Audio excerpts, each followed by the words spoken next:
Dr. Marcus Reed adjusted the cuff of his crisp navy blazer as he settled into seat 12A on Horizon Air Flight 409. Beside him, 16-year-old Labrea Johnson nestled into her window seat, her fingers brushing the edge of the small insulated case beneath the seat in front of her. To the casual observer, Labrea was an honor student, with a bright smile and a head full of intricate cornrows. To Marcus, she was a warrior in miniature, her tenuous health maintained only by a specialized biologic therapy for juvenile lupus. Their destination was Boston, where Labrea would begin a summer research internship in molecular biology. It was the culmination of years of hospital stays, intravenous infusions, and a single breakthrough drug that had almost redefined the limits of her condition. Today's dose, 4 pre-filled syringes kept at precisely 4 degrees Celsius, was as vital to her as the air they were about to breathe. The beverage cart's clatter was the soundtrack to their relief. Marcus poured Labrea a cup of ice water and nodded at the flight attendant. "Thank you, Jessica," he said, flashing his TSA-approved documentation. The physician's letter, prescription details, and a medical device notification card, all laminated and organized. Jessica offered a polite smile. "Of course, Dr. Reed. Let me know if you need anything else." Labrea tilted her head toward the overhead bins, her voice soft. "Dad, I think—" "Right after the service," Marcus reassured her, covering her hand with his. He glanced at the aisle where a new flight attendant was making her rounds. Her name tag read Clara Mills, her blonde hair tightly pinned, her posture rigid with authority. As the cabin lights dimmed for takeoff, Labrea's breath deepened. The plane surged forward, and soon the patchwork of suburban streets gave way to cotton ball clouds. Marcus exhaled. He had calculated every contingency: flight documentation, medication temperature control, emergency contacts. He allowed himself a moment of hope, but 20 minutes into the flight, Labrea's grip on his hand tightened. A faint tremor ran through her fingers. "Dad, can we—" Before she could finish, Clara Mills appeared, her gaze locked onto Labrea's carry-on. "Sir, that bag needs to be stowed properly under the seat," she snapped at Marcus, her tone curt. Marcus rose an eyebrow. "This one?" He indicated the gray pouch tucked beside Labrea's feet, already under the seat. Clara's lips thinned. "No, the one you just pulled out." She pointed at the insulated case. "We have strict rules about liquids and medical devices. I need to inspect it." Labrea froze. Marcus felt his pulse accelerate. "It's medication. My daughter's life-saving medication," he said calmly, lifting his laminated documentation. "I have full clearance from TSA and the FAA." Clara's eyes flicked to the papers, then back to Labrea. "You should have declared this properly at the gate." "I did," Marcus replied. His voice was steady but firm. "It was screened. This is a medical necessity." Clara inhaled, her shoulders stiffening. "I'll need to take it to the front and verify it." "No," Marcus said, stepping protectively between Labrea and the aisle. "You may not." Passengers shifted uncomfortably as tension bristled in the narrow cabin. Labrea pressed against Marcus, fear in her eyes. Clara reached for the case anyway. Marcus caught her wrist. "Do not touch it," he warned, his voice low. Clara yanked free and backed away. Without another word, she strode to the front, clutching the pouch as if it were contraband. The cabin fell silent. Marcus sank back into his seat, heart pounding. A minute later, the intercom crackled.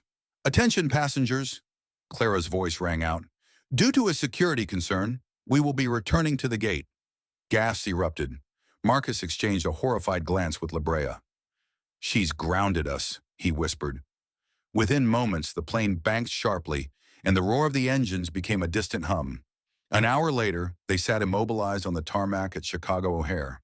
Marcus's phone buzzed with unread messages, one from his colleagues at Boston, another from Labrea's university mentor. He glanced beside him to find Labrea's face pale, her eyes filled with tears. Clara returned, her expression triumphant. She held up the empty case. "I disposed of it per protocol," she announced with cold finality. "I reported it as an unidentified medical device." Marcus rose, anger flaring like a beacon. "You've destroyed 4 doses of an $18,000 treatment," he said, voice trembling with controlled fury. "Doses that maintain my daughter's very life. You never asked to see the paperwork." You never showed any concern, only prejudice." A murmur of agreement rippled through nearby rows. A lawyer seated 2 aisles over stood. "Sir, I'm attorney Robert Field," he said. "I witnessed the entire incident. I'm prepared to assist you pro bono." A young woman in 15C raised her phone. "I've been live streaming this for 20 minutes, she announced. "Over 50,000 viewers are watching."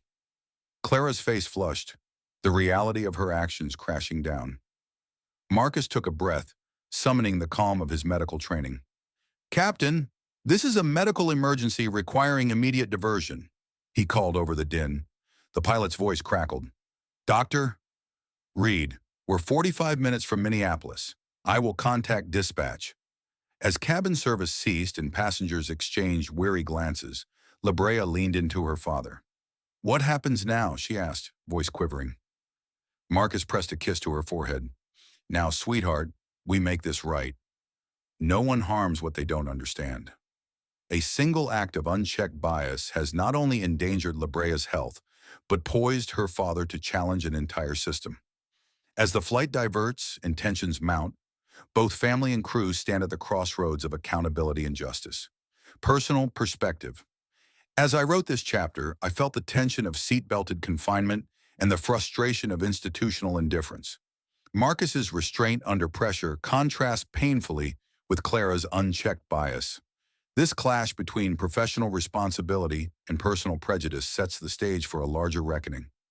By the time Flight 409's wheels screeched onto the tarmac at Minneapolis-St. Paul, the tension in the cabin had coalesced into a single urgent purpose: save Labrea's life. The paramedics, two calm professionals in green scrubs, boarded at the jet bridge, their presence simultaneously comforting and clinical. Dr. Marcus Reed watched over his daughter as they lifted her onto a gurney. Labrea's fingers curled around the edge of the stretcher, her dark eyes wide but trusting. He handed the lead nurse his laminated packet: prescription, physician's letter, TSA notification. Nurse Tiffany O'Connor scanned each document efficiently, then gave Marcus a curt nod. "We'll stabilize her for transport," she said, her tone devoid of pity but full of resolve. Outside, the Minnesota dusk pressed cool air through the open doors. A white ambulance idled, its lights pulsing like a heartbeat. Labrea's gurney rolled down the aisle, past passengers craning to watch, past the flight attendant whose rash decision had brought them here. Attorney Robert Fields and streamer Justice Jess flanked Marcus, their solidarity a shield against the whispered judgments. As the ambulance doors closed, Marcus leaned in and whispered, "Hang on, baby girl. We'll get you the medicine." Inside the vehicle, Marcus climbed beside Labrea, his stethoscope draped around his neck. Tiffany hooked up an IV drip and attached portable monitors. "Her vitals are stable," Tiffany reported, glancing at the readouts. "But once the steroid pulse wears off, she'll deteriorate without that biologic. We have a 48-hour window." Marcus's jaw tightened. "We need replacement doses delivered in under 24 hours. No lab in Minnesota compounds that." Tiffany tapped her earpiece. "I'm contacting Children's Hospital now. They may arrange an out-of-state courier." At the hospital entrance, the bright lights and flurry of staff contrasted with the stillness of Marcus's dread. Pediatric rheumatologist Dr. Sandra Wu greeted them, her white coat crisp, her gaze unwavering. After a rapid assessment, checking Labrea's muscle weakness, her elevated enzyme levels, Dr. Wu concluded, "We can manage a flare with high-dose steroids, but without the biologic, her remission is tenuous. I'll call the specialty pharmacy in Baltimore." Marcus exhaled, relief and anxiety in equal measure. "Thank you," he murmured. While nurses wheeled Labrea into a private room, Marcus stepped into a small conference area where Robert Fields and Justice Jess were already at work. Fields typed a firm demand: immediate coverage of medical transport, hospital costs, and overnight courier fees. "We have witness testimony in a live stream," he told Jess. "That gives us leverage." Jess scrolled through comments on her phone. 55,000 are watching right now. This airline's board isn't ignoring that. Marcus felt a flicker of hope. Public pressure and legal threat. Together, an unstoppable force. Back in the pediatric ward, Labrea lay on crisp white sheets, attached to monitors and drips.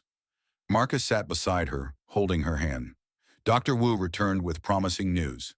I've confirmed with the specialty lab. They can fly 2 doses here by midnight. Labrea managed a wan smile. That's awesome, she whispered. Marcus brushed a braid from her forehead. You're tougher than any flight attendant's bias. At 10 p.m., Horizon Air released an official apology across social platforms. We deeply regret the misconduct of our crew member on Flight 409. We are coordinating medical support for Ms. Johnson and covering all associated expenses. But words meant little in the glow of fluorescent hospital lights. Marcus wanted systemic change, not an isolated apology. Around midnight, 2 couriers in protective coolers arrived.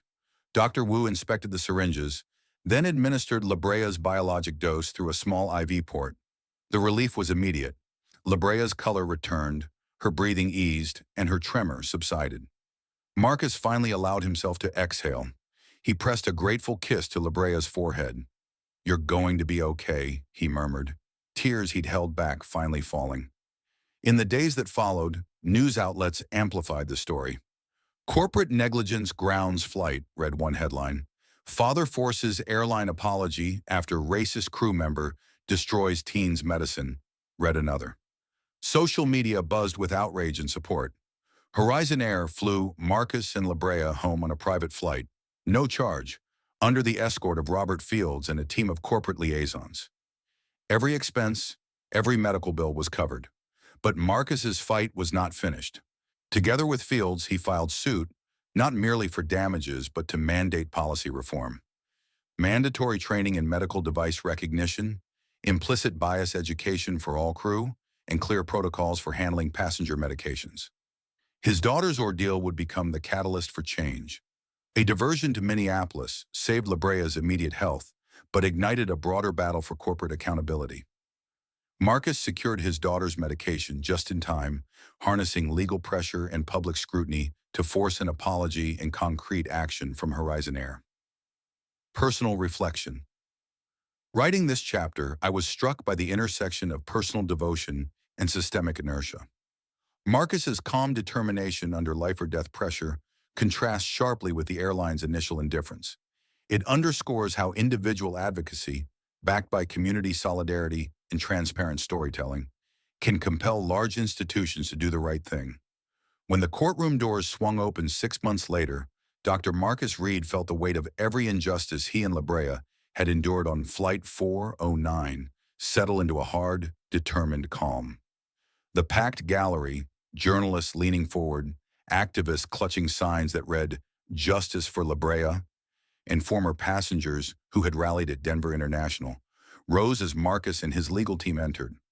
Across from him sat Horizon Air's high-priced attorneys, their faces tight as they watched Labrea, now healthy and radiant, take her place beside her father. Labrea's hand slipped into Marcus's, and he squeezed it gently, a silent thank you for her courage and trust. The judge, an imposing figure with a steely gaze, called the court to order. Marcus's attorney, Robert Fields, rose first. In measured, precise language, he laid out what every viewer of Justice Jess's livestream already knew. A flight attendant's unchecked prejudice had ejected irreplaceable medication, forcing an emergency diversion, endangering Labrea's life, and grounding an entire aircraft. He presented evidence, emails from corporate that had stalled replacement doses, training manuals that lacked clear procedures for handling medical devices, and a live stream clip with over 2 million views showing passengers' outrage morph into solidarity. Then he looked directly at the airline's representatives and said, "This is not simply about compensation, it is about accountability, about ensuring that no family ever endures what the Reeds endured." Next, Horizon Air's lead counsel rose, clearing his throat. His apology was scripted. He acknowledged operational deficiencies and pledged to implement improved protocols. But the courtroom buzzed with skepticism. Labrea, seated in her wheelchair, no longer out of necessity, but as a symbol of her journey, caught her father's eye. She nodded imperceptibly. Make them say what they won't mean. When Fields called Labrea as a witness, she wheeled herself to the stand with quiet confidence. Under oath, she recounted the day a stranger's bias had nearly ripped away her future, how the cold steel of the trash chute felt like a betrayal, how her father's calm rage became her shield, and how thousands of strangers' voices, streamed in real time, became her defenders. Her words were simple but searing. I was a teenager with a disease, not a suspect with contraband. They threw away my hope. My dad gave me my voice back. Silence fell. Then the judge cleared his throat. In light of the evidence and the egregious failure to protect a minor's essential medical needs, this court orders that Horizon Air shall do the following.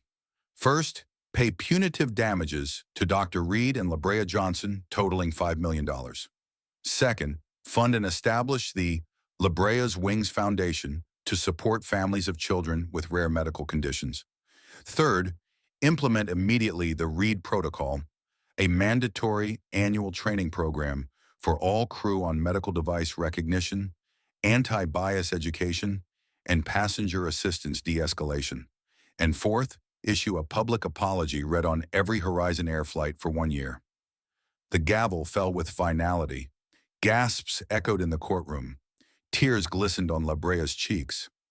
Marcus felt a flood of emotion, relief, vindication, a fierce pride in his daughter's resilience. Reporters swarmed as the Reed family emerged. Cameras flashed, capturing Labrea's triumphant smile and Marcus's solemn nod. Outside the courthouse, a crowd awaited. Supporters from around the country, waving banners, chanting "Justice served," and cheering as Labrea raised her arms in victory. In the days that followed, Horizon Air's CEO appeared on national television, his voice trembling as he read the court's order.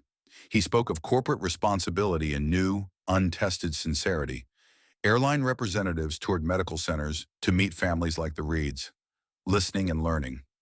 Headlines ranged from father-daughter duo rewrite airline policy to how one teen's ordeal became a beacon of change. Meanwhile, Labrea's Wings Foundation opened its doors in Baltimore, a bright office where families could apply for travel grants, emergency medication funds, and support network referrals. Marcus consulted on curriculum design for the Reed Protocol, delivering keynote lectures to thousands of flight attendants, pilots, and corporate staff. He watched his colleagues, once distant and procedural, shared heartfelt stories of encounters they never realized carried life or death stakes. One crisp autumn afternoon, Marcus and Labrea attended the first Reed Protocol graduation ceremony at Horizon Air's training center. Flight crews in uniform lined up to receive certificates that bore Labrea's smiling portrait. As each attendant stepped forward, they bowed respectfully and pledged, "I will uphold the safety and dignity of every passenger." Labrea felt a surge of warmth watching strangers commit to making the skies safer for everyone. That evening, under a canopy of fading sunlight, Marcus and Labrea returned to the hospital rooftop garden, where Labrea had first received her replenished dose. They sat on a bench overlooking the city skyline. Labrea fingered the bracelet Marcus had given her months ago, engraved simply with 3 words: hope, fight, change. She turned to him. "Dad, we did it. We turned hate into hope." He pulled her close. "You did it, sweetheart. You reminded the world that compassion must guide authority." They sat in silence, absorbing the gentle hum of distant traffic and the soft rustle of leaves. Back at home, Labrea prepared for her move to Stanford, where professors awaited the young scholar whose story had inspired systemic reform. On her last night before leaving, she packed her luggage and tucked her medication case, now emblazoned with the Labrea's Wings logo, into her backpack. Marcus watched, a tear escaping down his cheek. "You're going to change the world," he whispered.